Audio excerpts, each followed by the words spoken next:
Avon news में आप सभी दर्शकों का स्वागत है। मैं आपके साथ साबिर मोकाशी। एवन न्यूज में आप सभी को सच का चेहरा देखने को मिलेगा।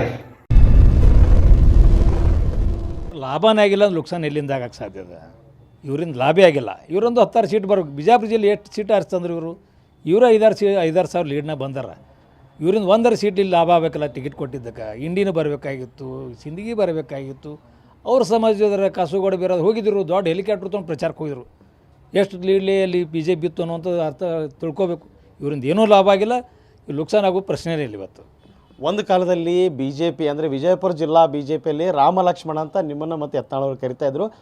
ಯಾಕೆ ನಿಮ್ಮ ಮಧ್ಯೆ ಇದು ಬಿರುಕು ಬಂತು? ಸರ್, ನಾವು 91ರಿಂದ ಭಾರತೀಯ ಜನತಾ ಪಕ್ಷನ ಸಂಘಟನೆ ತೊಡಕಿದ್ದೀವಿ. ನನಗಿಂತ ಅವರು ಸ್ವಲ್ಪ ವಯಸ್ಸಿನಲ್ಲಿ ಸೀನಿಯರ್ ಇದ್ದರು. ಅವ್ರು ಮುಂದೆ ಮಾಡಿದ್ದೀವಿ, ಅವ್ರ ಜೊತೆ ಇದ್ದೀವಿ. ಅವರು 94ರಲ್ಲಿ ಶಾಸಕರಾದರು. ಮುಂದೆ 99ರಲ್ಲಿ ಅವ್ರಿಗೆ ಯಾವಾಗ ಲೋಕಸಭೆಗೆ ಟಿಕೆಟ್ ಅನೌನ್ಸ್ ಮಾಡಿದ್ರು ಆ ಸ್ಥಾನ ನನಗೆ ಅವಕಾಶ ಮಾಡಿಕೊಟ್ರು ಪಕ್ಷದವರು.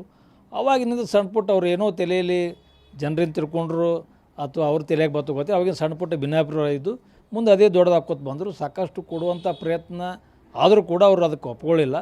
ಅವರು ಮಾಡಿದ ತಪ್ಪು ಈಗ ಅವ್ರಿಗೆ ಗೌರವ ಆಗ್ತದೆ. ನಮ್ಮೆಲ್ಲ ಜೊತೆ ಇಟ್ಕೊಂಡ್ರು ಏನಾಗ್ತಿತ್ತು ಅದು ಬಿಟ್ಟಿದ್ದಕ್ಕೆ ಏನಾಗಿದೆ ಅವ್ರಿಗೆ ಗೊತ್ತಿದೆ.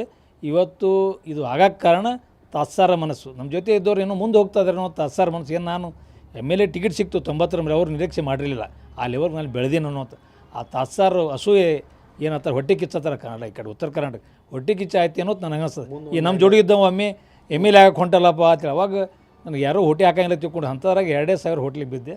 ಅವಾಗ ಜನ ನನ್ನನ್ನು ಬೆಂಬಲಿಸೋರು. ಇಲ್ಲಿವರೆಗೆ ನಾನು ಪಕ್ಷದ ಜೊತೆ ಇದ್ದೀನಿ.